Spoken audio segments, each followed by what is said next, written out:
ਪਹਿਲਾਂ ਤਾਂ TV 84 ਦੇ ਸਾਰੇ ਦਰਸ਼ਕਾਂ ਨੂੰ ਫਤਿਹ ਅਰਜ਼ ਕਰਦਾ ਹਾਂ। ਆਸ ਕਰਦਾ ਪ੍ਰਵਾਨ ਕਰੋ ਕਿ ਵਾਹਿਗੁਰੂ ਜੀ ਕਾ ਖਾਲਸਾ ਵਾਹਿਗੁਰੂ ਜੀ ਕੀ ਫਤਿਹ।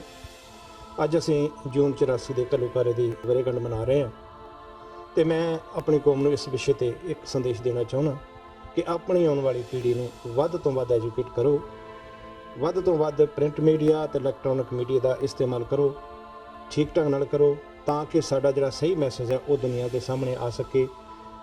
ਅਸੀਂ ਅਗਲੀ ਜਨਰੇਸ਼ਨ ਨੂੰ ਇਹ ਸਮਝਾ ਸਕੀਏ ਕਿ ਸਾਡੇ ਨਾਲ ਕੀ ਕੁਝ ਵਾਪਰਿਆ ਤੇ ਉਹ ਅੱਗੋਂ ਬਾਕੀ ਦੀ ਦੁਨੀਆ ਦੇ ਸਾਹਮਣੇ ਇਸ ਵਿਸ਼ੇ ਨੂੰ ਰੱਖ ਸਕਣ। मेरे आशिया का तो कुछ नहीं जल रहा है, जल जाए मगर इन हवाओं को रोकिए ना जले जो चमन सारे जहां का है। वाहिगुरू जी का खालसा वाहिगुरू जी की फतेह।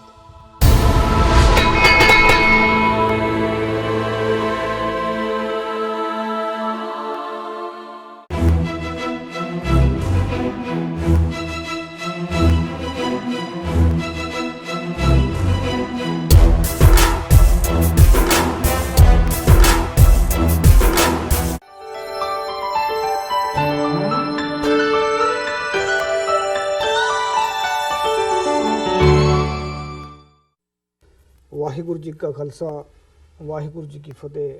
ਸਤਿ ਸ਼੍ਰੀ ਅਕਾਲ, ਨੂੰ ਵਧਾਏ ਜਮਨਾ ਸਾਥ ਸਲਾਮ ਅਲੈਕੁਮ ਸਾਥੀਓ। ਅੱਜ ਅਸੀਂ ਗੱਲ ਕਰਾਂਗੇ ਮੀਡੀਆ ਦੇ ਉੱਤੇ।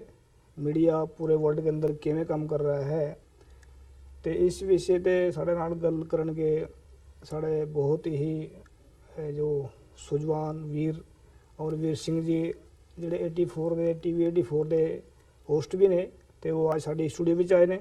तो पहला उन्होंने स्वागत कर दे, उस तो बाद असी सवाल जवाब करेंगे।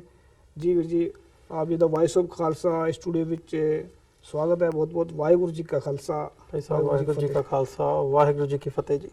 धन्यवाद जी बहुत बहुत तुहाडा। वीर जी, जिस तरह अजकल मीडिया चलता है, मीडिया सोशल मीडिया या इलैक्ट्रॉनिक मीडिया या और प्रिंट मीडिया जी, ਆਪਾਂ ਇਸ ਬਾਰੇ ਗੱਲ ਕਰਨੀ ਤੇ ਅੱਜ ਦੀ ਡੇਟ ਵਿੱਚ ਤੁਹਾਡੇ ਹਿਸਾਬ ਨਾਲ ਮੀਡੀਆ ਕਿਵੇਂ ਕੰਮ ਕਰ ਰਿਹਾ ਹੈ?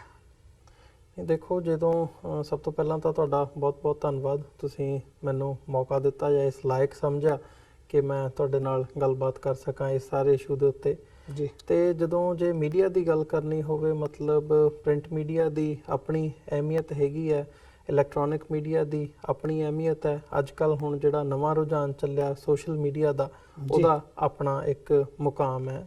ਪ੍ਰਿੰਟ ਮੀਡੀਆ ਦਾ ਸਮਾਂ ਜਿਹੜਾ ਹੈਗਾ, ਹੁਣ ਲੋਕ ਪੜ੍ਹਨ ਦੀ ਜਿਹੜੀ ਰੁਚੀ ਹੈਗੀ ਹੈ ਉਹ ਘਟਦੀ ਨਜ਼ਰ ਆ ਰਹੀ ਹੈ। ਇਲੈਕਟ੍ਰੋਨਿਕ ਮੀਡੀਆ ਵੀ ਇਸ ਵਕਤ ਜਿਹੜਾ ਲੋਕਾਂ ਦਾ ਅਟੈਂਸ਼ਨ ਸਪੈਨ ਹੈਗਾ ਉਹ ਕਾਫੀ ਘੱਟ ਨਜ਼ਰ ਆਉਂਦਾ ਹੈ। ਜਿਹੜੀ ਚਲੰਤ ਜਿਹੀਆਂ ਖਬਰਾਂ ਨੇ ਉਧਰ ਨੂੰ ਜ਼ਰੂਰ ਹੁੰਦਾ, ਪਰ ਹੁਣ TV ਦੇਖਣ ਦਾ ਵੀ ਜਿਹੜਾ ਰੁਝਾਨ ਹੈ, ਖਾਸ ਤੌਰ ਤੇ ਇੱਥੇ ਜਿੱਥੇ ਅਸੀਂ ਬੈਠੇ ਹਾਂ ਅਮਰੀਕਾ ਕੈਨੇਡਾ ਦੇ ਵਿੱਚ, ਇੱਥੇ ਘੱਟ ਦੇਖਣ ਨੂੰ ਮਿਲ ਰਿਹਾ ਹੈ। ਸੋ ਓਵਰਆਲ ਸੋਸ਼ਲ ਮੀਡੀਆ ਦੇ ਉੱਤੇ ਵੀ ਕਾਫੀ ਨਿਰਭਰਤਾ ਇਸ ਵਕਤ ਦੇਖਣ ਨੂੰ ਮਿਲ ਰਹੀ ਹੈ।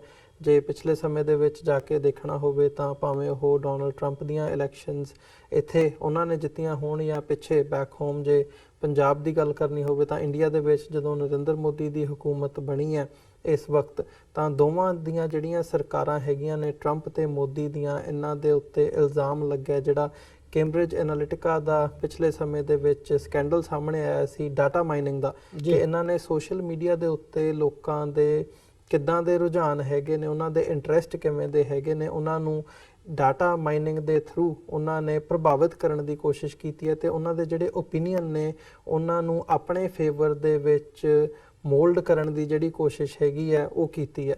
ਸੋ ਇਦਾਂ ਦਾ ਜਿਹੜਾ ਰੁਝਾਨ ਹੈਗਾ ਮੀਡੀਆ ਦਾ ਉਹ ਦੇਖਣ ਨੂੰ ਮਿਲ ਰਿਹਾ ਹੈ। ਤੇ ਪ੍ਰਿੰਟ ਮੀਡੀਆ ਤੇ ਇਲੈਕਟ੍ਰੋਨਿਕ ਮੀਡੀਆ ਇਸ ਵਕਤ ਕਿਤੇ ਨਾ ਕਿਤੇ ਹਰ ਇੱਕ ਆਪਣੇ ਫੀਲਡ ਦੇ ਵਿੱਚ ਜਿੱਦਾਂ ਦੀ ਵੀ ਉਹਨਾਂ ਦੀ ਜਿੱਥੇ ਵੀ ਉਹ ਵਸਦੇ ਆ ਜਾਂ ਜਿੱਥੋਂ ਵੀ ਉਹ ਓਰੀਜਿਨੇਟ ਹੁੰਦੇ ਆ, ਉੱਥੋਂ ਦੀਆਂ ਸਰਕਾਰਾਂ ਦੇ ਨਾਲ ਮਿਲ ਕੇ ਜਿਹੜੀ ਚੱਲਣ ਦੀ ਲਾਈਨ ਹੈਗੀ ਹੈ ਉਹ ਜ਼ਿਆਦਾ ਦੇਖਣ ਨੂੰ ਮਿਲ ਰਹੀ ਹੈ। ਖਾਸ ਤੌਰ ਤੇ ਜੇ ਅਸੀਂ ਇੰਡੀਆ ਦੀ ਗੱਲ ਕਰਨੀ ਹੋਵੇ, ਜਿਹਨੂੰ ਕਿਤੇ ਨਾ ਕਿਤੇ ਡਾਇਰੈਕਟਲੀ ਗੋਦੀ ਮੀਡੀਆ ਵੀ ਇਸ ਵਕਤ ਉਹਨਾਂ ਨੂੰ ਨਾਮ ਦਿੱਤਾ ਜਾਂਦਾ ਹੈ। ਉਹ ਇੱਕ ਫੇਵਰੇਬਲ ਜਿਹੜੇ ਕੁਐਸਚਨਸ ਹੁੰਦੇ ਨੇ ਉਹੀ ਉਹਨਾਂ ਨੇ ਪੁੱਛਣੇ ਨੇ। ਘੱਟ ਗਿਣਤੀਆਂ ਦੇ ਹਵਾਲੇ ਨਾਲ ਜਸਟਿਸ ਦੀ ਜਿੱਥੇ ਗੱਲ ਹੁੰਦੀ ਹੋਵੇ, ਉਹ ਜਿਹੜੇ ਇਸ਼ੂਜ਼ ਹੁੰਦੇ ਨੇ ਉਹ ਮੀਡੀਆ ਤੋਂ ਬਿਲਕੁਲ ਦਰਕਿਨਾਰ ਕਰ ਦਿੱਤੇ ਜਾਂਦੇ ਨੇ, ਖਤਮ ਕਰ ਦਿੱਤੇ ਜਾਂਦੇ ਨੇ ਤੇ ਜਿਹੜੀਆਂ ਆਪਣੀਆਂ ਉਹਨਾਂ ਦੀਆਂ ਖਬਰਾਂ ਹੈਗੀਆਂ ਨੇ ਉਹਨਾਂ ਨੂੰ ਹੀ ਯੂਲੋਜਾਈਜ਼ ਕਰਕੇ ਵਧਾ ਚੜਾ ਕੇ ਉਹਨਾਂ ਨੂੰ ਪੇਸ਼ ਕੀਤਾ ਜਾਂਦਾ ਹੈ। ਜੀ ਜੀ, ਜਿਵੇਂ ਪ੍ਰਿੰਟ ਮੀਡੀਆ ਦੀ ਗੱਲ ਕਰੇ, ਪ੍ਰਿੰਟ ਮੀਡੀਆ ਅੱਜ ਦੇ ਡੇਟ ਵਿੱਚ ਤੇ ਅੱਜ ਤੋਂ 50 ਸਾਲ ਪਹਿਲਾਂ ਜਿਸ ਤਰੀਕੇ ਨਾਲ ਪਹਿਲਾਂ ਕੰਮ ਕਰ ਰਿਹਾ ਸੀ, ਅੱਜ ਵੀ ਉਸੇ ਤਰੀਕੇ ਨਾਲ ਕੰਮ ਕਰਦਾ ਹੈ ਜਾਂ ਕੁਝ ਉਹਦੇ ਵਿੱਚ ਹਲਚਲ ਮਚੀ ਹੋਈ ਹੈ? ਵੀ ਉਹ ਸੱਚ ਦੇ ਉੱਤੇ ਕੰਮ ਕਰ ਰਿਹਾ ਹੈ ਜਾਂ ਝੂਠ ਦਿਖਾ ਰਿਹਾ ਹੈ? ਪ੍ਰਿੰਟ ਮੀਡੀਆ ਬਾਰੇ ਤੁਹਾਡਾ ਕੀ ਖਿਆਲ ਹੈ? ਨਹੀਂ, ਇਹ ਟ੍ਰੈਂਡ ਤਾਂ ਦੇਖੋ ਮੇਰੇ ਖਿਆਲ ਪਹਿਲਾਂ ਤੋਂ ਹੀ ਰਿਹਾ। ਪ੍ਰਿੰਟ ਮੀਡੀਆ ਦੀ ਜੇ ਦੇਖਣੀ ਹੋਵੇ ਵੀ ਪਹਿਲਾਂ ਸੀਗਾ, ਮਤਲਬ ਤੁਸੀਂ ਹੁਣ ਐਡਵਰਟਾਈਜ਼ਮੈਂਟਸ ਹੁੰਦੀਆਂ ਨੇ ਜੀ। ਪ੍ਰਿੰਟ ਮੀਡੀਆ ਦੇ ਵਿੱਚ, ਸੋ ਐਡਵਰਟਾਈਜ਼ਮੈਂਟਸ ਦੇ ਨਾਂ ਥੱਲੇ ਹੁਣ ਇਹ ਵੀ ਰੁਝਾਨ ਹੈਗਾ ਵੀ ਤੁਸੀਂ ਐਡ ਦਿਓ ਤੇ ਫਿਰ ਖਬਰਾਂ ਵੀ ਤੁਹਾਡੀਆਂ ਲੱਗਦੀਆਂ ਰਹਿੰਦੀਆਂ ਨੇ। ਤੁਸੀਂ ਸਾਲ ਦੇ ਵਿੱਚ ਜਿਹੜੇ ਉਹਨਾਂ ਦੇ ਸਪਲੀਮੈਂਟਸ ਹੁੰਦੇ ਨੇ, ਕੋਈ ਦੀਵਾਲੀ ਦਾ ਹੋ ਗਿਆ, ਕੋਈ ਦੁਸ਼ਹਿਰੇ ਦਾ ਹੋ ਗਿਆ, ਨਵੇਂ ਸਾਲ ਦਾ ਹੋ ਗਿਆ, ਸਪਲੀਮੈਂਟਸ ਦੇ ਵਿੱਚ ਤੁਸੀਂ ਐਡ ਦਿੰਦੇ ਹੋ ਤੇ 2 ਵਾਰ ਸਾਲ ਦੇ ਵਿੱਚ ਤੁਸੀਂ ਉਹਨਾਂ ਨੂੰ ਐਡ ਦੇ ਦਿੱਤੀ, ਜਿੰਨੀ ਦੀ ਵੀ 20,000 50,000 ਜਿੰਨਾ ਵੀ ਉਹਨਾਂ ਦਾ ਉਹ ਹੈਗਾ, ਤੇ ਮੁੜ ਕੇ ਜਿਹੜੀਆਂ ਤੁਹਾਡੀਆਂ ਖਬਰਾਂ ਨੇ ਉਹ ਤੁਹਾਡੀਆਂ ਲੱਗਦੀਆਂ ਰਹਿੰਦੀਆਂ ਨੇ। ਸੋ ਇਦਾਂ ਦਾ ਹੀ ਰੁਝਾਨ ਪ੍ਰਿੰਟ ਮੀਡੀਆ ਦਾ ਜਿਹੜਾ ਹੈਗਾ ਉਹ ਪਹਿਲਾਂ ਤੋਂ ਰਿਹਾ। ਤੇ ਜਿੱਥੇ ਤੱਕ ਸੱਚ ਤੇ ਝੂਠ ਦੀ ਗੱਲ ਆਉਂਦੀ ਆ, ਉਹ ਹੁਣ ਸਾਰਾ ਹੀ ਜਿਹੜਾ ਮੀਡੀਆ ਹੈਗਾ ਉਹ ਕਿਤੇ ਨਾ ਕਿਤੇ ਉਹਨਾਂ ਦੇ ਆਪਣੇ ਇੰਟਰਸਟ ਵੀ ਹੁੰਦੇ ਨੇ। ਖਬਰਾਂ ਨੇ ਜਿਹੜੀਆਂ ਉਹ ਸਰਕਾਰੀ ਦਰਬਾਰੇ ਦੇਖ ਕੇ ਲੱਗਦੀਆਂ ਨੇ ਵੀ ਇਹਦਾ ਕਿਸੇ ਨੂੰ ਨੁਕਸਾਨ ਤਾਂ ਨਹੀਂ ਹੁੰਦਾ, ਕਿਸੇ ਨੂੰ ਫਾਇਦਾ ਕਿਹਨੂੰ ਹੁੰਦਾ, ਨੁਕਸਾਨ ਕਿਹਨੂੰ ਹੁੰਦਾ। ਤੇ ਖਾਸ ਤੌਰ ਤੇ ਜਿਹੜੀ ਸਰਕਾਰ ਹੁੰਦੀ ਹੈ ਉਹਨਾਂ ਨੂੰ ਦੇਖ ਕੇ ਮੁੱਖ ਰੱਖ ਕੇ ਖਬਰਾਂ ਲੱਗਦੀਆਂ ਨੇ। ਠੀਕ ਹੈ, ਇਦਾਂ ਦੇ ਪਬਲੀਕੇਸ਼ਨਸ ਹੈਗੇ ਨੇ ਜਿਹੜੇ ਹੱਕ ਸੱਚ ਦੀ ਆਵਾਜ਼ ਦੀ ਗੱਲ ਕਰਦੇ ਆ, ਜਿਹੜਾ ਅਨਬਾਇਸਡ ਓਪੀਨੀਅਨ ਹੈਗਾ, ਜੋ ਵਾਪਰਿਆ ਜਿਵੇਂ ਵਾਪਰਿਆ ਉਹਨੂੰ ਉਵੇਂ ਹੀ ਉਹਨਾਂ ਨੇ ਰਿਪੋਰਟ ਕਰਨਾ, ਤੇ ਜਿੱਥੇ ਜਿਹੜੀ ਗੱਲ ਗਲਤ ਹੈਗੀ ਆ ਉਹਨੂੰ ਉਸੇ ਢੰਗ ਦੇ ਨਾਲ ਉਹਨਾਂ ਨੇ ਲੋਕਾਂ ਦੇ ਸਾਹਮਣੇ ਲੈ ਕੇ ਆਉਣਾ। ਪਰ ਉੱਦਾਂ ਦੇ ਜਿਹੜੇ ਮੀਡੀਆ ਹਾਊਸਿਸ ਨੇ ਉਹ ਇਸ ਵਕਤ ਘੱਟ ਦੇਖਣ ਦੇ ਵਿੱਚ ਆ ਰਹੇ ਆ। ਖਾਸ ਤੌਰ ਤੇ ਜੇ ਅਸੀਂ ਇੰਡੀਅਨ ਕੰਟੈਕਸਟ ਦੇ ਵਿੱਚ ਗੱਲ ਕਰੀਏ, ਪੰਜਾਬ ਦੀ ਗੱਲ ਕਰੀਏ ਜਾਂ ਓਵਰਆਲ ਸਾਰੇ ਭਾਰਤ ਦੀ ਗੱਲ ਕਰੀਏ, ਇਦਾਂ ਦੇ ਮੀਡੀਆ ਹਾਊਸਿਸ ਬਹੁਤ ਘੱਟ ਨਜ਼ਰ ਆਉਂਦੇ ਨੇ। ਜ਼ਿਆਦਾਤਰ ਜਿਹੜਾ ਮੀਡੀਆ ਹੈਗਾ ਉਹ ਜਿਹੜੀ ਸਰਕਾਰੀ ਬੋਲੀ ਬੋਲਦਾ ਹੀ ਨਜ਼ਰ ਆ ਰਿਹਾ। ਜੀ ਜੀ, ਜਿਸ ਤਰੀਕੇ ਨਾਲ ਇਲੈਕਟ੍ਰੋਨਿਕ ਮੀਡੀਆ ਹੈ, ਟੀਵੀ, ਜਿਸ ਤਰ੍ਹਾਂ ਹੋਰ ਵੀ ਚੱਲਦੇ ਟੀਵੀ ਵਗੈਰਾ, ਇਹ ਜੋ ਰਵਿਸ਼ ਕੁਮਾਰ ਹੈ ਉਹਨੂੰ ਕਹਿੰਦਾ ਕਿ ਇਹ ਗੋਦੀ ਮੀਡੀਆ ਹੈ, ਤੇ ਅਸੀਂ ਵੀ ਉਹਨੂੰ ਨਾਮ ਦਿੱਤਾ ਗੋਬਰ ਮੀਡੀਆ। ਤੇ ਤੁਸੀਂ ਜਿਸ ਤਰੀਕੇ ਨਾਲ ਇਹ ਟੀਵੀ ਦੇ ਖਬਰਾਂ ਚਲਾਉਂਦੇ ਨੇ, ਝੂਠੀ ਖਬਰਾਂ ਚਲਾਉਂਦੇ, ਇਸ ਦਾ ਪਬਲਿਕ ਦੇ ਉੱਤੇ ਕੀ ਅਸਰ ਪੈਂਦਾ ਜਾਂ ਪਬਲਿਕ ਨੂੰ ਕੀ ਨੁਕਸਾਨ ਹੈ ਇਹਦਾ, ਇਨ ਖਬਰਾਂ ਦਾ, ਝੂਠੇ ਖਬਰਾਂ ਦਾ? ਜੀ, ਪਬਲਿਕ ਦਾ ਤਾਂ ਸਾਰਾ ਜਿਹੜੀ ਇਨਫੋਰਮੇਸ਼ਨ ਹੈ ਉਹਦਾ ਸਾਧਨ ਹੀ ਜਿਹੜਾ ਮੀਡੀਆ ਹੈਗਾ। ਮਤਲਬ ਹੁਣ ਤੁਸੀਂ ਤਾਂ ਉਹੀ ਸੋਚੋਗੇ ਨਾ ਜੋ ਤੁਹਾਨੂੰ ਇਨਫੋਰਮੇਸ਼ਨ ਕਿੱਥੋਂ ਮਿਲਦੀ ਹੈ। ਮੈਂ ਇੱਥੇ ਬੈਠਾ, ਤੁਸੀਂ ਜਾਂ ਅਖਬਾਰ ਪੜ੍ਹੋਗੇ ਜਾਂ ਮੀਡੀਆ ਦੇਖੋਗੇ ਜਾਂ ਕਿਤਾਬਾਂ ਪੜ੍ਹੋਗੇ ਜਾਂ ਜਿਹੜੀ ਤੁਹਾਡੀ ਟ੍ਰੈਡੀਸ਼ਨਲ ਪੜ੍ਹਾਈ ਹੈਗੀ ਹੈ, ਸਕੂਲਿੰਗ ਹੈ, ਉੱਥੋਂ ਜੋ ਤੁਸੀਂ ਸਿੱਖਦੇ ਹੋ ਉਹਦੇ ਵਿੱਚੋਂ ਤੁਹਾਨੂੰ ਇਨਫੋਰਮੇਸ਼ਨ ਲੱਭਦੀ ਹੈ। ਬਟ ਜੇ ਡੇਲੀ ਜਿਹੜਾ ਤੁਹਾਡਾ ਓਪੀਨੀਅਨ ਤੁਸੀਂ ਬਣਾਉਂਦੇ ਹੋ ਕਿਸੇ ਵੀ ਚੀਜ਼ ਦੇ ਬਾਰੇ, ਭਾਵੇਂ ਉਹ ਪੋਲਿਟਿਕਸ ਦੇ ਬਾਰੇ ਹੋਵੇ, ਰਿਲੀਜਨ ਦੇ ਬਾਰੇ ਹੋਵੇ ਜਾਂ ਕਿਸੇ ਹੋਰ ਸੋਸ਼ਲ ਇਸ਼ੂ ਦੇ ਬਾਰੇ ਹੋਵੇ, ਉਹ ਜੋ ਤੁਹਾਨੂੰ ਇਨਫੋਰਮੇਸ਼ਨ ਦਿੱਤੀ ਜਾਂਦੀ ਹੈ, ਫੈਡ ਕੀਤੀ ਜਾਂਦੀ ਹੈ, ਉਸੇ ਦੇ ਬੇਸ ਦੇ ਉੱਤੇ ਤੁਸੀਂ ਆਪਣਾ ਜਿਹੜਾ ਓਪੀਨੀਅਨ ਹੈ, ਦ੍ਰਿਸ਼ਟੀਕੋਣ ਹੈ, ਇੱਕ ਨਜ਼ਰੀਆ ਹੈਗਾ, ਉਹ ਤੁਸੀਂ ਡਿਵੈਲਪ ਕਰਦੇ ਹੋ। ਸੋ ਉਹਦੇ 'ਚ ਮੀਡੀਆ ਦਾ ਬਹੁਤ ਵੱਡਾ ਰੋਲ ਹੈ। ਮੀਡੀਆ ਜਿੱਦਾਂ ਦੀ ਇਨਫੋਰਮੇਸ਼ਨ ਫੈਡ ਕਰਦਾ, ਜਿੱਦਾਂ ਦੀ ਇਨਫੋਰਮੇਸ਼ਨ ਲੋਕਾਂ ਤੱਕ ਪਹੁੰਚਦੀ ਹੈ, ਉਸੇ ਹਿਸਾਬ ਦੇ ਨਾਲ ਲੋਕਾਂ ਦਾ ਓਪੀਨੀਅਨ ਜਿਹੜਾ ਹੈਗਾ ਉਹ ਬਣਦਾ। ਸੋ ਪਿਛਲੇ ਸਮੇਂ ਦੇ ਵਿੱਚ ਜਦੋਂ ਅਸੀਂ ਪੋਲਰਾਈਜੇਸ਼ਨ ਦੀ, ਧਰੁਵੀਕਰਨ ਦੀ ਗੱਲ ਕਰਦੇ ਹਾਂ, ਤਾਂ ਮੀਡੀਆ ਦੇ ਵਿੱਚੋਂ ਜਿਹੜਾ ਇਹ ਪੋਲਰਾਈਜੇਸ਼ਨ, ਮਤਲਬ ਜਦੋਂ ਤਾਂ ਭਾਰਤ ਦੇ ਵਿੱਚ ਸਿੱਖ ਟੈਰਰਿਜ਼ਮ ਦੀ ਗੱਲ ਆਉਂਦੀ ਹੈ ਜਾਂ ਇਸਲਾਮਿਕ ਟੈਰਰਿਜ਼ਮ ਦੀ ਗੱਲ ਆਉਂਦੀ ਹੈ, ਤਾਂ ਵੱਡੀਆਂ ਵੱਡੀਆਂ ਸੁਰਖੀਆਂ ਦੇ ਵਿੱਚ ਲਿਖਿਆ ਜਾਂਦਾ ਹੈ। ਸਿੱਖਾਂ ਨੂੰ ਵੀ ਟੈਰਰਿਸਟ ਲਿਖਿਆ ਜਾਂਦਾ ਹੈ, ਮੁਸਲਮਾਨਾਂ ਨੂੰ ਵੀ ਟੈਰਰਿਸਟ ਲਿਖਿਆ ਜਾਂਦਾ ਹੈ, ਜਾਂ ਅਦਰਵਾਈਜ਼ ਅਸੀਂ ਦੇਖਦੇ ਹਾਂ।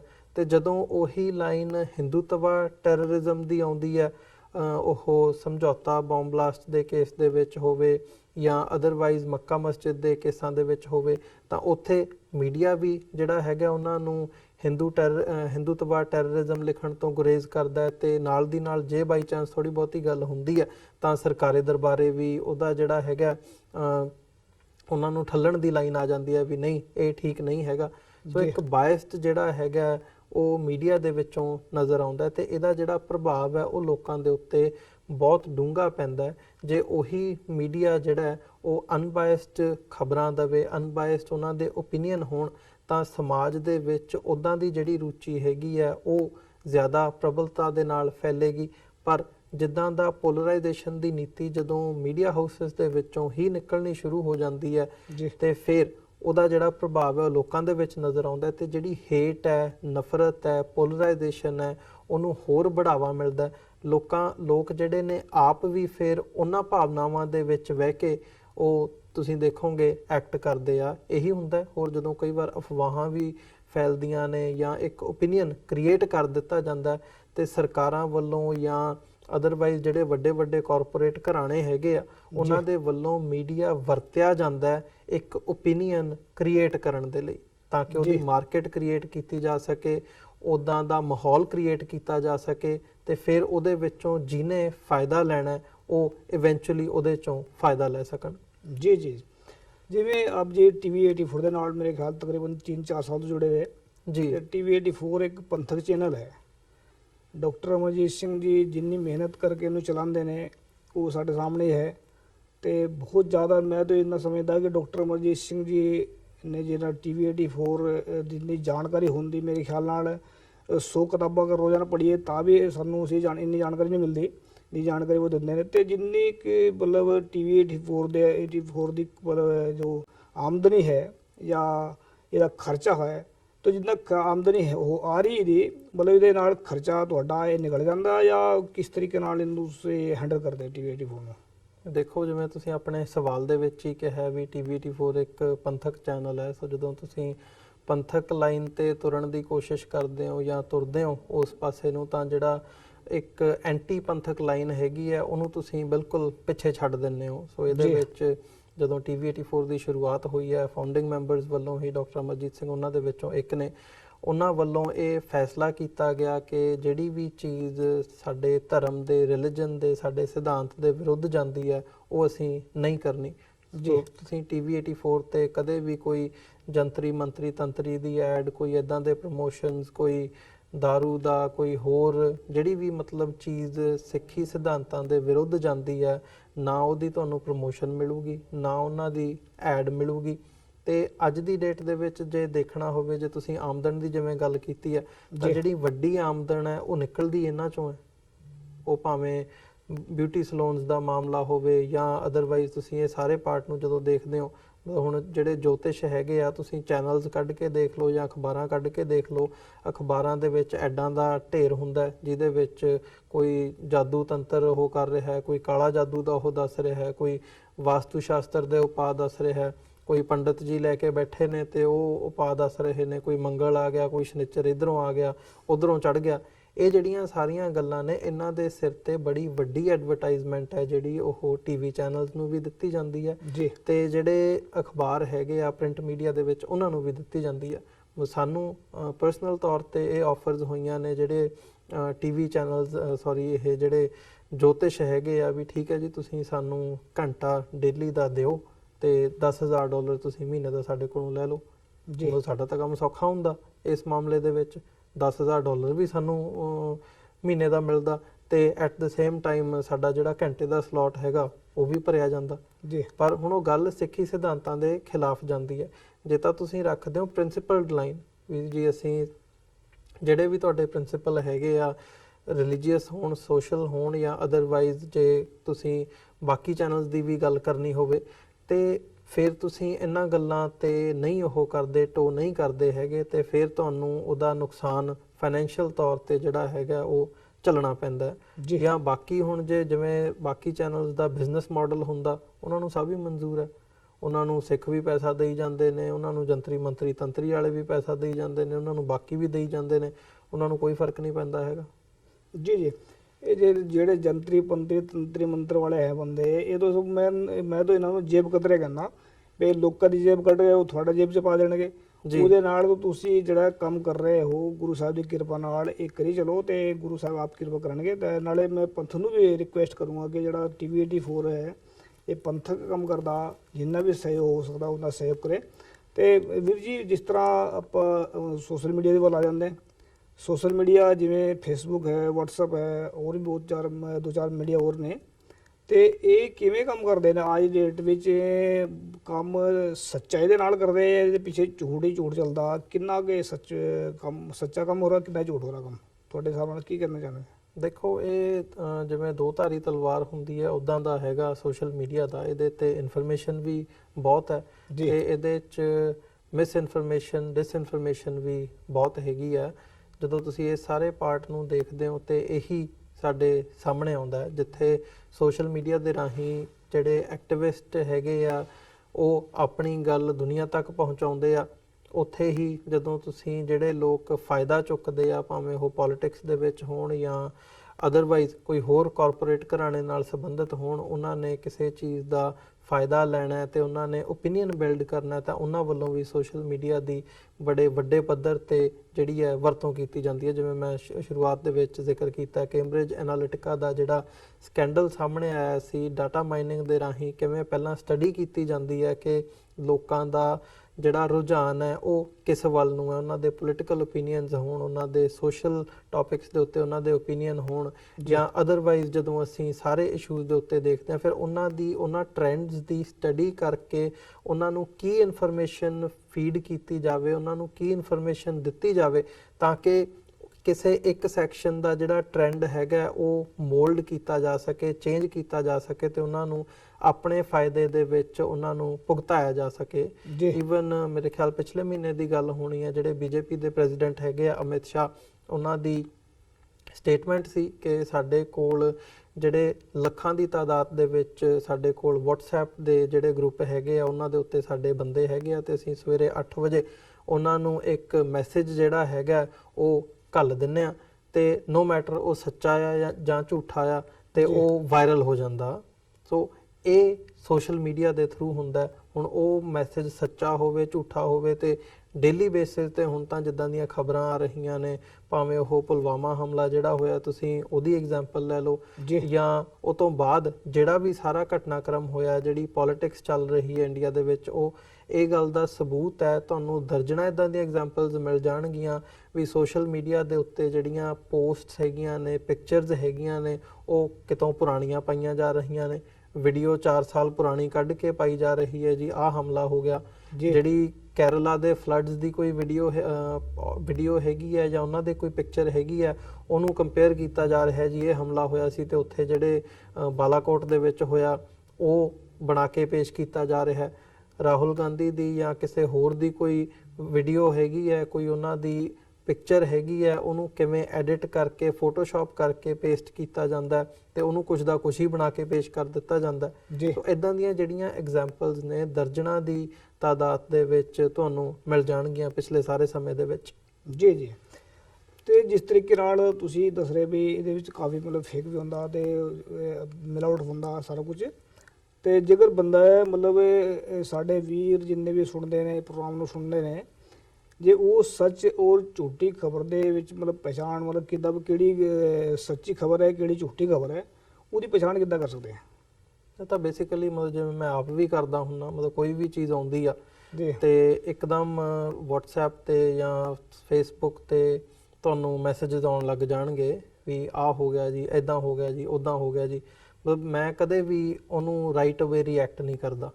ਮਤਲਬ ਕੋਈ ਵੀ ਚੀਜ਼, ਕੋਈ ਵੀ ਖਬਰ ਆਈ, ਉਹਨੂੰ ਮੈਂ ਰਾਈਟ ਅਵੇ ਨਹੀਂ ਰਿਐਕਟ ਕਰਦਾ ਹੈਗਾ। ਮੈਂ ਪਹਿਲਾਂ ਦੇਖੂੰਗਾ ਉਹਦੇ 'ਚ ਹੈ ਕੀ, ਪੜ੍ਹੂੰਗਾ ਉਹਨੂੰ, ਉਹ ਤੋਂ ਬਾਅਦ ਫਿਰ ਮੈਂ ਗੂਗਲ ਤੇ ਜਾ ਕੇ ਸਰਚ ਕਰੂੰਗਾ। ਜਿਹੜੀਆਂ ਹੋਰ ਮੀਡੀਆ ਹਾਊਸਿਸ ਹੈਗੇ ਆ, ਜਿਹੜੀਆਂ ਐਸਟੈਬਲਿਸ਼ਡ ਅਖਬਾਰਾਂ ਹੈਗੀਆਂ ਨੇ ਜਾਂ ਐਸਟੈਬਲਿਸ਼ਡ ਜਿਹੜੇ ਨਿਊਜ਼ ਚੈਨਲਸ ਨੇ, ਉਹ ਭਾਵੇਂ ਨੈਸ਼ਨਲ ਹੋਣ ਇੰਡੀਅਨ ਕੰਟੈਕਸਟ ਦੇ ਵਿੱਚ ਜਾਂ ਇੰਟਰਨੈਸ਼ਨਲ ਜਿਹੜੀਆਂ ਨਿਊਜ਼ ਏਜੰਸੀਜ਼ ਹੈਗੀਆਂ ਨੇ, ਉਹਨਾਂ ਤੱਕ ਉਹ ਮੈਂ ਖੋਲ੍ਹ ਕੇ ਦੇਖੂੰਗਾ ਵੀ ਕੀ ਇਹ ਜਿਹੜੀ ਖਬਰ ਆਈ ਹੈ ਇਹ ਉੱਥੇ ਹੈਗੀ ਹੈ। ਤੇ ਬਹੁਤੀ ਵਾਰੀ ਯਕੀਨ ਕਰੋ ਹੁੰਦੀ ਨਹੀਂ, ਉਹ ਐਵੇਂ ਅਫਵਾਹ ਹੁੰਦੀ ਹੈ ਲੋਕਾਂ ਨੇ ਉਡਾਈ ਹੋਈ। ਜਾਂ ਜਿਹੜੀਆਂ ਛੋਟੇ ਲੈਵਲ ਤੇ ਖਬਰਾਂ ਹੁੰਦੀਆਂ ਨੇ, ਉਹਨਾਂ ਦਾ ਇਹ ਹੁੰਦਾ ਵੀ ਫਿਰ ਤੁਸੀਂ ਗਰਾਊਂਡ ਲੈਵਲ ਤੱਕ ਅਪਰੋਚ ਕਰਦੇ ਹੋ।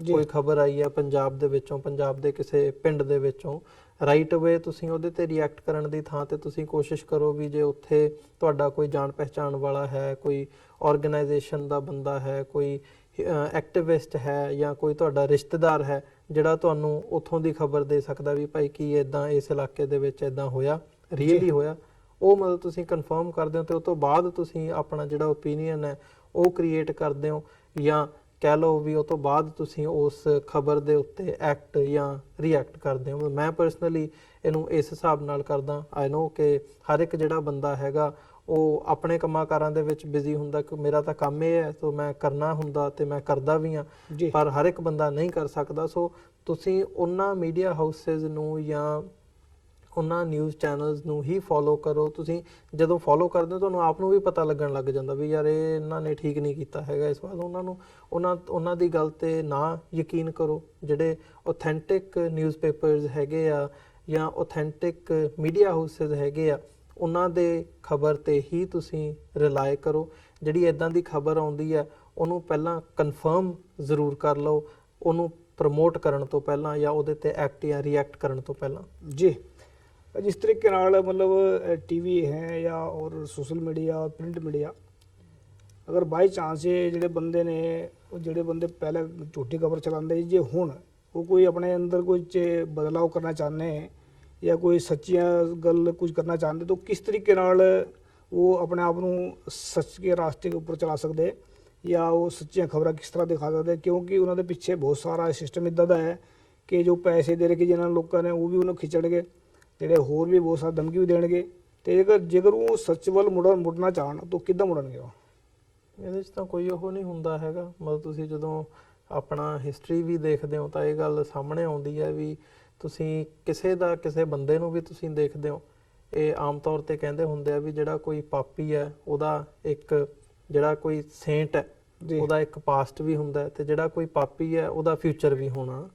ਸੋ ਇਹਦੇ 'ਚ ਸਮਾਂ ਵੀ ਬਦਲਦਾ ਰਹਿੰਦਾ, ਸਿਚੁਏਸ਼ਨਸ ਵੀ ਬਦਲਦੀਆਂ ਰਹਿੰਦੀਆਂ ਨੇ, ਸਰਕਮਸਟੈਂਸਸ ਜਿਹੜੇ ਨੇ ਉਹ ਬਦਲਦੇ ਰਹਿੰਦੇ ਨੇ ਜੀ। ਸੋ ਕੋਈ ਵੀ ਬੰਦਾ ਜਦੋਂ ਤਹਈਆ ਕਰ ਲਵੇ, ਕੋਈ ਵੀ ਆਰਗੇਨਾਈਜੇਸ਼ਨ ਜਾਂ ਬੰਦਿਆਂ ਨਾਲ ਹੀ ਆਰਗੇਨਾਈਜੇਸ਼ਨ ਬਣਦੀ ਹੈ, ਉਹ ਤਹਈਆ ਕਰ ਲੈਣ ਵੀ ਜੀ ਠੀਕ ਹੈ ਹੁਣ ਪਿੱਛੇ ਜੋ ਹੋ ਗਿਆ ਅਸੀਂ ਆਉਣ ਵਾਲੇ ਸਮੇਂ ਦੇ ਵਿੱਚ ਇਹਨੂੰ ਸਹੀ ਰਸਤੇ ਤੇ ਲੈ ਕੇ ਜਾਣਾ। ਤੇ ਜਦੋਂ ਤੁਸੀਂ ਉਧਰ ਨੂੰ ਆਪਣੀ ਜਰਨੀ, ਆਪਣਾ ਸਫ਼ਰ ਤੁਸੀਂ ਸ਼ੁਰੂ ਕਰੋਗੇ, ਰਿਜ਼ਲਟ ਵੀ ਤੁਹਾਨੂੰ ਦਿਖਣ ਲੱਗ ਜਾਂਦੇ ਨੇ ਤੇ ਲੋਕਾਂ ਦੇ ਜਿਹੜੇ ਓਪੀਨੀਅਨ ਨੇ ਉਹ ਵੀ ਤੁਹਾਨੂੰ ਚੇਂਜ ਹੋਣੇ ਨਜ਼ਰ ਆਉਣ ਲੱਗ ਜਾਂਦੇ ਨੇ। ਤੇ ਦਰਅਸਲ ਇਹ ਤਾਂ ਹੋ ਸਕਦਾ, ਲੇਕਿਨ ਮਾइंड ਚੇਂਜ ਜਿਹੜਾ ਹੈ ਕਈ ਵਾਰ ਮਾइंड ਇੰਨਾ ਮਤਲਬ ਝੂਠ ਕੇ ਅੰਦਰ ਫਸਿਆ ਹੁੰਦਾ, ਉਹਨੂੰ ਬਾਹਰ ਜੇ ਕੱਢਣਾ ਚਾਹਵੇ ਕੋਈ ਤਾਂ ਕਿੱਦਾਂ ਉਹਨੂੰ ਬਾਹਰ ਕੱਢ ਕੇ ਦੂਜੇ ਪਾਸੇ ਆ ਸਕਦਾ? क्योंकि माइंड के अंदर जी थिंकिंग है वही ਉਹਦੇ ਕੋਲ ਸੱਚੀ ਹੈ ਤਾਂ ਉਹ ਸੱਚ ਕੰਮ ਕਰੂਗਾ, ਜੇ ਝੂਠੀ ਹੈ ਝੂਠਾ ਕੰਮ ਕਰੂਗਾ। ਤੇ ਝੂਠੀ ਮਾइंड ਨੂੰ ਸੱਚ ਵੱਲ ਲਿਆਉਣ ਵਾਸਤੇ ਉਹਨੂੰ ਕੀ ਕਰਨਾ ਚਾਹੀਦਾ? ਦੇਖੋ ਕਈ ਵਾਰ ਮਤਲਬ ਜਿਹੜੇ ਤੁਹਾਡੇ ਐਕਸ਼ਨਸ ਹੁੰਦੇ ਨੇ ਨਾ, ਇਹਨਾਂ ਦੇ ਪਿੱਛੇ ਰੀਜ਼ਨ ਹੁੰਦੇ ਨੇ ਵੀ ਤੁਸੀਂ ਉਸ ਹਿਸਾਬ ਨਾਲ ਜੇ ਤੁਸੀਂ ਝੂਠ ਵੀ ਬੋਲ ਰਹੇ ਹੋ, ਫਰੇਬ ਕਰ ਰਹੇ ਹੋ ਜਾਂ ਕੋਈ ਗੜਬੜ ਕਰ ਰਹੇ ਹੋ, ਉਹਦੇ ਪਿੱਛੇ ਰੀਜ਼ਨ ਕੀ ਹੈ ਜੀ। ਕਈ ਵਾਰੀ ਰੀਜ਼ਨ ਹੁੰਦਾ ਨਾਦਾਨੀ, ਕਈ ਵਾਰੀ ਰੀਜ਼ਨ ਹੁੰਦਾ ਨਾ ਕਾਬਲੀਅਤ, ਨਾ ਕਰ ਪਾਉਣਾ। ਸੋ ਤੁਹਾਨੂੰ ਲੱਗਦਾ ਯਾਰ ਮੈਂ ਕਰ ਤਾਂ ਸਕਦਾ ਨਹੀਂ ਹੈਗਾ, ਸੋ ਇਦਾਂ ਹੀ ਕੰਮ ਚਲਾ ਲਓ। ਕਈ ਵਾਰੀ ਰੀਜ਼ਨ ਹੁੰਦਾ ਲਾਲਚ, ਕਈ ਵਾਰੀ ਰੀਜ਼ਨ ਹੁੰਦਾ ਬੇਈਮਾਨੀ ਜੀ। ਮਤਲਬ ਇਹਦੇ ਵੱਖੋ ਵੱਖਰੇ ਜਿਹੜੇ ਨੇ ਉਹ ਰੀਜ਼ਨਸ ਹੁੰਦੇ ਨੇ ਕਿ ਤੁਸੀਂ ਉਦਾਂ ਕਿਉਂ ਕਰ ਰਹੇ ਹੋ। ਸੋ ਜਦੋਂ ਤੁਸੀਂ ਉਹਨਾਂ ਰੀਜ਼ਨਸ ਦੇ ਵਿੱਚ ਜਾਂਦੇ ਹੋ ਨਾ, ਕਈ ਰੀਜ਼ਨਸ ਹੁੰਦੇ ਨੇ ਜਿਹੜੇ ਤੁਸੀਂ ਬਦਲ ਸਕਦੇ ਹੋ, ਜਿਹੜੇ ਚੇਂਜ ਹੋ ਸਕਦੇ ਨੇ। ਮਤਲਬ ਨਾ ਸਮਝ ਨੂੰ ਸਮਝਾਇਆ ਜਾ ਸਕਦਾ, ਜਿਹਨੂੰ ਨਹੀਂ ਪਤਾ ਉਹਨੂੰ ਦੱਸਿਆ ਜਾ ਸਕਦਾ, ਜਿਹਦੀ ਕਾਬਲੀਅਤ ਨਹੀਂ ਹੈਗੀ ਜੇ ਉਹ ਕੱਲ ਨੂੰ ਕਾਬਲ ਬਣ ਜਾਵੇ ਤਾਂ ਉਹ ਸਿੱਧੇ ਰਸਤੇ ਤੇ ਆ ਸਕਦਾ ਜੀ। ਪਰ ਮੇਨ ਗੱਲ ਇਹ ਹੈ ਵੀ ਬੇਈਮਾਨੀ ਹੈ ਜਿਹੜੀ, ਉਹਦਾ ਨਹੀਂ ਇਲਾਜ ਹੁੰਦਾ। ਜਿਹੜਾ ਬੰਦਾ ਬੇਈਮਾਨ ਹੈ, ਰਜਿਸਟਰਡ ਬੇਈਮਾਨ ਹੈ, ਉਹਦਾ ਨਹੀਂ ਤੁਸੀਂ ਇਲਾਜ ਕਰ ਸਕਦੇ, ਉਹਦਾ ਕੁਝ ਨਹੀਂ ਹੋ ਸਕਦਾ। ਉਹਨੇ ਉਸੇ ਰਸਤੇ ਤੇ ਰਹਿਣਾ, ਉਹਨੇ ਉੱਥੇ ਹੀ ਸਿਰ ਅਡਾਉਣਾ, ਸਿਰ ਫਸਾਉਣਾ। ਸੋ ਬਾਕੀ ਜਿਹੜੀਆਂ ਗੱਲਾਂ ਹੈਗੀਆਂ ਨੇ ਉਹ ਇਸੇ, ਜੇ ਤੁਸੀਂ ਐਂਗਲ ਤੋਂ ਦੇਖੋ ਜੀ ਤਾਂ ਬਹੁਤ ਬੰਦਿਆਂ ਨੂੰ ਕੋਈ ਨਾ ਸਮਝ ਹੈਗਾ, ਨਹੀਂ ਉਹਨੂੰ ਪਤਾ, ਤੁਸੀਂ ਉਹਨਾਂ ਨੂੰ ਤੁਸੀਂ ਸਿੱਧੇ ਰਸਤੇ ਤੇ ਲਿਆ ਸਕਦੇ ਹੋ। ਬਾਂਹ ਫੜ ਕੇ ਉਹਨਾਂ ਨੂੰ ਤੁਸੀਂ ਭਾਈ ਆਹ ਤੂੰ ਜੋ ਕਰ ਰਿਹਾ ਠੀਕ ਨਹੀਂ, ਤੁਸੀਂ ਉਹਨਾਂ ਨਾਲ ਗੱਲ ਕਰੋਗੇ, ਉਹ ਬੰਦੇ ਤੁਹਾਡੀ ਗੱਲ ਸੁਣਨਗੇ ਵੀ, ਸਮਝਣਗੇ ਵੀ, ਤੇ ਇਵੈਂਚੁਅਲੀ ਉਹ ਰਿਅਲਾਈਜ਼ ਕਰਨਗੇ ਵੀ ਯਾਰ ਹਾਂ ਇਹ ਜੋ ਮੈਂ ਕਰ ਰਿਹਾ ਇਹ ਠੀਕ ਨਹੀਂ ਹੈਗਾ, ਮੈਨੂੰ ਇਹ ਕੰਮ ਇੱਦਾਂ ਨਹੀਂ ਇੱਦਾਂ ਕਰਨਾ ਚਾਹੀਦਾ। ਪਰ ਜਿਹੜਾ ਬੰਦਾ ਬੇਈਮਾਨ ਹੋਵੇ, ਜਿਹਦੀ ਰੋਟੀ ਉਹ ਇਸੇ ਕੰਮ ਤੇ ਚੱਲਦੀ ਹੋਵੇ ਵੀ ਭਾਈ ਮੈਂ ਬੇਈਮਾਨੀ ਚੋਂ ਹੀ ਖੱਟਣੀ ਹੈ, ਉਹਦਾ ਮਾਈਂਡ ਸੈਟ ਹੀ ਉਦਾਂ ਦਾ ਹੋਵੇ, ਉਹਨੂੰ ਤੁਸੀਂ ਨਹੀਂ ਸਮਝਾ ਸਕਦੇ ਜਾਂ ਉਹਨੂੰ ਤੁਸੀਂ ਸਿੱਧੇ ਰਸਤੇ ਤੇ ਨਹੀਂ ਲਿਆ ਸਕਦੇ ਜੀ। ਜਿਹੜੇ ਹੁਣ ਨਵੇਂ ਬੱਚੇ ਜਾਂ ਜੋ ਲੜਕੇ ਜਾਂ ਕੁੜੀ ਜਾਂ ਮੁੰਡੇ ਹੈ, ਜੇ ਉਹ ਮੀਡੀਆ ਵਿੱਚ ਆਉਣਾ ਚਾਹਣ ਤਾਂ ਉਹਨਾਂ ਨੂੰ ਕਿੱਦਾਂ ਪਤਾ ਲੱਗੇਗਾ ਸੱਚ ਕਿਹੜਾ ਬੋਲਦਾ ਤੇ ਝੂਠ ਕਿਹੜਾ ਬੋਲਦਾ? ਕਿਉਂਕਿ ਜਿਹੜਾ ਬੰਦਾ ਤੁਰਦਾ ਮੀਡੀਆ ਵੱਲ ਆਊਗਾ ਉਹਨੂੰ ਇਹ ਸੱਚ ਦਾ ਝੂਠ ਦਾ ਨਹੀਂ ਪਤਾ ਹੋਣਾ, ਲੇਕਿਨ ਉਹ ਅਗਰ ਜੇ ਸੱਚੇ ਰਾਸਤੇ ਦੇ ਸੱਚੀ ਮੀਡੀਆ ਦੇ ਨਾਲ ਜੁੜਨਾ ਚਾਹੁੰਦਾ ਤਾਂ ਕਿਸ ਤਰੀਕੇ ਨਾਲ ਆਪਣੇ ਆਪ ਨੂੰ ਮੀਡੀਆ ਵਿੱਚ ਐਂਟਰ ਕਰਨ ਔਰ ਕਿਸ ਤਰੀਕੇ ਨਾਲ ਆਪਣੇ ਆਪ ਨੂੰ ਅੱਗੇ ਵਧਾਉਣ ਸਕਣ? ਉਹ ਤਾਂ ਤੁਹਾਡੀ ਥਾਟ ਤੇ ਉਹ ਹੁੰਦਾ। ਜਦੋਂ ਤੁਹਾਡੀ ਥਾਟ ਪ੍ਰੋਸੈਸ ਜਿਹੜੀ ਇਮਾਨਦਾਰਾਨਾ ਹੈਗੀ ਹੈ ਤਾਂ ਤੁਸੀਂ ਆਪਣੀ ਲਾਈਫ ਦੇ ਵਿੱਚੋਂ ਹੀ ਸਿੱਖਦੇ ਹੋ। ਤੁਸੀਂ ਕਿਸੇ ਪਾਸੇ ਨੂੰ ਵੀ ਤੁਸੀਂ ਤੁਰੋਗੇ, ਇਵੈਂਚੁਅਲੀ ਤੁਸੀਂ ਜਿੱਧਰ ਨੂੰ ਵੀ ਤੁਰੋਗੇ ਤੇ ਯੂ ਵਿਲ ਰੀਅਲਾਈਜ਼, ਤੁਸੀਂ ਸੋਚੋਗੇ ਵੀ, ਸਮਝੋਗੇ ਵੀ, ਕੁਐਸਚਨ ਵੀ ਕਰੋਗੇ ਤੇ ਤੁਹਾਨੂੰ ਪੈਰ ਤੇ ਤੁਹਾਨੂੰ ਜਿਹੜੇ ਸਿਗਨਲਸ ਨੇ ਉਹ ਮਿਲਦੇ ਰਹਿੰਦੇ ਨੇ ਵੀ ਮੈਂ ਠੀਕ ਰਸਤੇ ਤੇ ਜਾ ਰਿਹਾ ਜਾਂ ਮੈਂ ਗਲਤ ਰਸਤੇ ਤੇ ਜਾ ਰਿਹਾ। ਸੋ ਕੋਈ ਵੀ ਬੰਦਾ ਜਿਹੜਾ ਇੱਧਰ ਨੂੰ ਕਦਮ ਪੁੱਟਦਾ ਹੈ ਜਰਨਲਿਜ਼ਮ ਦੇ ਵੱਲ, ਮੀਡੀਆ ਦੇ ਵੱਲ ਨੂੰ, ਤੇ ਉਹਨੂੰ with the passage of time ਉਹਨੂੰ ਆਪਣੇ ਆਪ ਦੇ ਵਿੱਚ ਰੀਅਲਾਈਜੇਸ਼ਨ ਹੁੰਦੀ ਹੈ ਵੀ ਜੋ ਮੇਰੀ ਪਹੁੰਚ ਹੈਗੀ ਹੈ, ਕਿ ਜਿਸ ਅਦਾਰੇ ਦੇ ਨਾਲ ਮੈਂ ਜੁੜਿਆ ਹੋਇਆ ਜਾਂ ਜਿਸ ਡਾਇਰੈਕਸ਼ਨ ਦੇ ਵੱਲ ਨੂੰ ਮੈਂ ਜਾ ਰਿਹਾ, ਕਿ ਇਹ ਡਾਇਰੈਕਸ਼ਨ ਵੀ ਉਸ ਨੂੰ ਫੋਲੋ ਕਰਦੀ ਹੈ ਜਾਂ ਨਹੀਂ ਕਰਦੀ। ਸੋ ਇਵੈਂਚੁਅਲੀ ਉਹਨੂੰ ਜਿਹੜੇ ਸਵਾਲਾਂ ਦੇ ਜਵਾਬ ਨੇ ਉਹ ਆਪ ਹੀ ਲੱਭਦੇ ਨੇ। ਇਹਦੇ 'ਚ ਮਤਲਬ ਤੁਸੀਂ ਜਾਂ ਮੈਂ ਕੋਈ ਇਹਦਾ ਕੋਈ ਕੀ ਕਹਿੰਦੇ ਹੁੰਦੇ ਨੇ ਵੀ ਹਾਰਡ ਐਂਡ ਫਾਸਟ ਰੂਲ ਤਾਂ ਹੈ ਨਹੀਂ ਵੀ ਤੁਸੀਂ ਕੋਈ ਪੇਪਰ ਲਿਖਿਆ ਹੋਇਆ ਉਹਦੇ ਤੇ ਲਿਖੇ ਹੋਏ ਨੇ ਵੀ ਭਾਈ ਜੇ ਆਹ ਕੰਡੀਸ਼ਨਸ ਹੈਗੀਆਂ ਨੇ ਤੇ ਤੁਸੀਂ ਸੱਚੇ ਹੋ, ਜਾਂ ਆਹ ਕੰਡੀਸ਼ਨਸ ਹੈਗੀਆਂ ਨੇ ਤਾਂ ਤੁਸੀਂ ਝੂਠੇ ਹੋ। ਕਿਉਂਕਿ eventually at the end of the day ਇਹ ਸਾਰਾ ਸੱਚ ਤੇ ਝੂਠ ਵੀ ਜਿਹੜਾ ਹੈਗਾ it's a matter of perspective. ਜਿਹੜਾ ਐਬਸੋਲਿਊਟ ਟਰੂਥ ਹੈ ਜਾਂ ਜਿਹੜਾ ਕੰਪਲੀਟ ਅਸੀਂ ਸੱਚ ਕਹਿ ਲਈਏ ਉਹ ਤਾਂ ਰੱਬ ਹੈ ਜੀ। ਰੱਬ ਤੋਂ ਬਿਨਾਂ ਇਸ ਧਰਤੀ ਦੇ ਉੱਤੇ ਤੁਸੀਂ ਜਿੱਥੇ ਬੈਠ ਕੇ ਦੇਖ ਰਹੇ ਹੋ, ਤੁਹਾਡਾ ਨੁਕਤਾ ਨਿਗਾਹ ਪਰਸਪੈਕਟਿਵ ਡਿਫਰੈਂਟ ਆ, ਮੇਰਾ ਡਿਫਰੈਂਟ ਆ। ਤੁਹਾਡੇ ਲਈ ਸੱਚ ਕੁਝ ਹੋਰ ਹੋ ਸਕਦਾ, ਮੇਰੇ ਲਈ ਕੁਝ ਹੋਰ ਹੋ ਸਕਦਾ। ਤਾਂ ਇਹ ਜਿਹੜੀਆਂ ਚੀਜ਼ਾਂ ਨੇ ਇਹ ਮਤਲਬ ਡਿਫਰੈਂਟ ਪਰਸਪੈਕਟਿਵ ਦਾ ਵੀ ਮੈਟਰ ਹੁੰਦਾ ਜਦੋਂ ਤੁਸੀਂ ਈਵਨ ਉਹਦੇ ਬਿਹਾਈਂਡ ਜਾਂ ਉਹਦੇ ਬਿਯੋਂਡ ਜਾ ਕੇ ਦੇਖਦੇ ਹੋ। ਨਹੀਂ, ਇਸ ਤਰ੍ਹਾਂ ਮੈਂ ਸੋਚਦਾ ਕਿ ਕਿਉਂਕਿ ਜੇ ਅਸੀਂ ਜਿਸ ਮਾਹੌਲ ਦੇ ਵਿੱਚ ਪੜ੍ਹਦੇ ਨੇ ਉਹਨੂੰ ਉਹ ਉੱਦਾਂ ਦਾ ਲੱਗਦਾ, ਜਿਸ ਮਾਹੌਲ ਦੇ ਵਿੱਚ ਪੜ੍ਹਦਾ ਕਿ ਭਾਵੇਂ ਝੂਠ ਬੋਲੇ ਬੰਦੇ ਉਹਨੂੰ ਸੱਚ ਲੱਗੂਗਾ ਉਹ। ਲੇਕਿਨ ਜਦੋਂ ਅਸੀਂ ਬਹੁਤ ਪਿੱਛੇ ਮੁੜ ਕੇ ਦੇਖਦੇ ਤੇ ਉਹ ਇੱਦਾਂ ਲੱਗਦਾ ਵੀ ਅਸੀਂ ਪਹਿਲਾਂ ਝੂਠ ਬੋਲਦੇ ਜੇ ਹੁਣ ਸੱਚ ਬੋਲਦੇ। ਤੇ ਇਹਨੂੰ ਅਸੀਂ ਕਿੱਦਾਂ ਕੰਪੇਅਰ ਕਰਾਂਗੇ? ਤੇ ਨਾਲੇ ਫਿਰ ਮੀਡੀਆ ਦੇ ਅੰਦਰ ਆਉਣ ਤੋਂ ਪਹਿਲਾਂ ਅਸੀਂ ਕਿਸ ਗੱਲ ਦਾ ਧਿਆਨ ਰੱਖੇ? ਇਹ ਲਾਸਟ ਵਾਲਾ ਜੀ। ਜੀ ਨਹੀਂ, ਮੀਡੀਆ ਦੇ ਅੰਦਰ ਆਉਣ ਤੋਂ ਪਹਿਲਾਂ ਮਤਲਬ ਇੱਕ ਤਾਂ ਇਹ ਹੈ ਵੀ ਜਿਵੇਂ ਤੁਸੀਂ ਅਖੀਰ ਦੇ ਵਿੱਚ ਗੱਲ ਕੀਤੀ ਹੈ ਵੀ ਇਹ ਜਿਹੜਾ ਮੀਡੀਆ ਦਾ ਰੋਲ ਹੈਗਾ ਮਤਲਬ ਬੜੀ ਜ਼ਿੰਮੇਵਾਰੀ ਦਾ ਰੋਲ ਹੈ। ਜਦੋਂ ਤੁਸੀਂ ਦੇਖਦੇ ਹੋ ਇਸ ਕੰਮ ਦੇ ਵਿੱਚ ਪੈ ਕੇ ਪਤਾ ਲੱਗਦਾ ਵੀ ਤੁਹਾਡੇ ਹੱਥ ਦੇ ਵਿੱਚ, ਜਿਵੇਂ ਮੈਂ ਪਹਿਲਾਂ ਕਿਹਾ ਵੀ ਤੁਸੀਂ ਲੋਕਾਂ ਦਾ ਨੈਰੇਟਿਵ ਤੁਸੀਂ ਬਿਲਡ ਕਰਨਾ ਉਹ ਤੁਹਾਡੇ ਹੱਥ ਦੇ ਵਿੱਚ ਹੁੰਦਾ। ਸੋ ਜੇ ਤੁਸੀਂ ਜ਼ਿੰਮੇਵਾਰੀ ਦੇ ਨਾਲ, ਇਮਾਨਦਾਰਾਨਾ ਪਹੁੰਚ ਦੇ ਨਾਲ ਉਹਨੂੰ ਕਰ ਸਕਦੇ ਹੋ ਤਾਂ ਹੀ ਮੈਂ ਸਮਝਦਾ ਵੀ ਉਹਦਾ ਕੋਈ ਫਾਇਦਾ ਹੈ, ਜਾਂ ਰੱਬ ਦੀ ਦਰਗਾਹ ਦੇ ਵਿੱਚ ਤੁਸੀਂ ਕੱਲ੍ਹ ਨੂੰ ਜਵਾਬਦੇਹ ਹੋਣਾ। ਤੇ ਉਹਦੇ ਲਈ ਇਹ ਬਹੁਤ ਜ਼ਰੂਰੀ ਹੈ ਵੀ ਤੁਹਾਡੀ ਜਿਹੜੀ ਪਹੁੰਚ ਹੈ ਉਹ ਓਨੈਸਟ ਹੋਵੇ, ਇਮਾਨਦਾਰ ਹੋਵੇ। ਉਹ ਤੋਂ ਬਾਅਦ ਜਿਹੜੀ ਸੱਚ ਤੇ ਝੂਠ ਦੀ ਗੱਲ ਹੈ ਵੀ ਹੁਣ ਮੀਡੀਆ ਹਾਊਸਿਸ ਦੇ ਵਿੱਚ ਹਰ ਇੱਕ ਤਰ੍ਹਾਂ ਦਾ ਕੰਮ ਚੱਲਦਾ। ਅਸੀਂ ਪਹਿਲਾਂ ਜ਼ਿਕਰ ਕਰਕੇ ਹਟਿਆ ਵੀ ਜਿਹੜੀ ਕਰਪਸ਼ਨ ਹੈ ਉਹ ਕਿਸ ਲੈਵਲ ਤੱਕ ਹੈ। ਈਵਨ ਪੰਜਾਬ ਦੀ ਜਾਂ ਭਾਰਤ ਦੀ ਗੱਲ ਨਾ ਕਰਦੇ ਹੋਏ ਇੱਥੇ ਵੀ ਖਾਸ ਤੌਰ ਤੇ ਸਾਡੀ ਕਮਿਊਨਿਟੀਜ਼ ਦੇ ਵਿੱਚ ਇਹ ਚੀਜ਼ ਆਮ ਦੇਖਣ ਨੂੰ ਮਿਲਦੀ ਹੈ। ਹੁਣ ਪਿੱਛੇ ਜਿਹੀ ਸਾਡੀ ਅਜੇ 2 ਦਿਨ ਪਹਿਲਾਂ ਦੀ ਪਿਛਲੇ ਦਿਨਾਂ ਦੇ ਵਿੱਚ ਖਬਰ ਹੈਗੀ ਹੈ ਕਿ ਜਰਮਨ ਦੇ ਵਿੱਚ ਜਿਹੜੇ 2 ਉਹ ਹਾਲਾਂਕਿ ਹੈ ਧਰਮ ਦੇ ਵਜੋਂ ਪੇਸ਼ੇ ਦੇ ਵਜੋਂ ਉਹ ਸਿੱਖ ਨੇ, ਕਪਲ ਨੂੰ ਗ੍ਰਿਫਤਾਰ ਕੀਤਾ ਗਿਆ।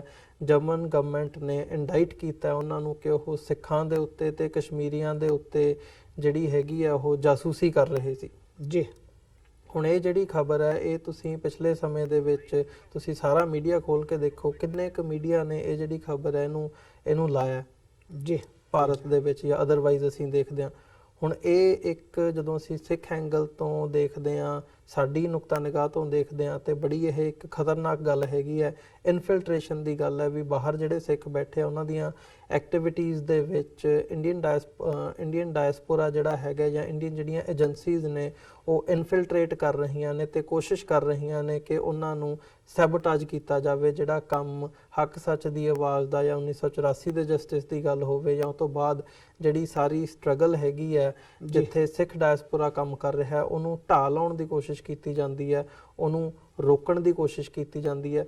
ਸੋ ਇਹੀ ਤੁਹਾਡਾ ਮੈਟਰ ਹੁੰਦਾ ਜਦੋਂ ਤੁਸੀਂ ਦੇਖਦੇ ਹੋ ਆਪਣੇ ਥਾਟ ਪ੍ਰੋਸੈਸ ਦੇ ਨਾਲ ਕਿ ਤੁਸੀਂ ਕਿਹੜੀ ਲਾਈਨ ਟੋ ਕਰਨੀ ਹੈ, ਤੁਸੀਂ ਕਿੱਧਰ ਨੂੰ ਜਾਣਾ। ਸੋ ਉਸੇ ਨੂੰ ਤੁਸੀਂ ਫੋਲੋ ਕਰਦੇ ਹੋ। ਜੀ ਥੈਂਕ ਯੂ ਤੁਹਾਡਾ ਜੀ, ਧੰਨਵਾਦ ਤੁਸੀਂ ਸਾਡੇ ਸਟੂਡੀਓ ਵਿੱਚ ਆਏ ਤੇ ਸਾਥੀਓ ਮੀਡੀਆ ਵਿੱਚ ਗੱਲਬਾਤ ਕੀਤੀ ਆਪਾਂ ਤੇ ਉਹ ਤੁਸੀਂ ਇਹਨੂੰ ਆਪਣੇ ਜੀਵਨ ਦੇ ਵਿੱਚ ਲਿਆ ਕੇ ਮੀਡੀਆ ਦੀ ਗੱਲਾਂ ਜਿਹੜੀ ਹੈ ਉਹ ਆਪਣੇ ਜੀਵਨ ਵਿੱਚ ਲਾਗੂ ਕਰ ਸਕਦੇ। ਤੇ ਵੀਰ ਅਮਰਵੀਰ ਸਿੰਘ ਜੀ ਤੁਹਾਡਾ ਬਹੁਤ ਬਹੁਤ ਧੰਨਵਾਦ। ਸਿੰਘ ਜੀ ਤੁਹਾਡਾ ਵੀ ਵਾਹਿਗੁਰੂ ਜੀ ਕਾ ਖਾਲਸਾ, ਵਾਹਿਗੁਰੂ ਜੀ ਕਾ ਖਾਲਸਾ, ਵਾਹਿਗੁਰੂ ਜੀ ਕੀ ਫਤਿਹ ਜੀ। ਸਾਥੀ ਜੁੜੇ ਰਹੇ ਵਾਹਿਗੁਰੂ ਖਾਲਸਾ ਦੇ ਨਾਲ। ਆਉਣ ਵਾਲੇ ਟਾਈਮ ਦੇ ਵਿੱਚ ਫਿਰ ਕਿਸੇ ਨਵੇਂ ਮਹਿਮਾਨ ਦੇ ਨਾਲ ਗੱਲਬਾਤ ਕਰਾਂਗੇ। ਥੈਂਕ ਯੂ ਸਭ ਦਾ। ਵਾਹਿਗੁਰੂ ਜੀ ਕਾ ਖਾਲਸਾ, ਵਾਹਿਗੁਰੂ ਜੀ ਕੀ ਫਤਿਹ ਜੀ।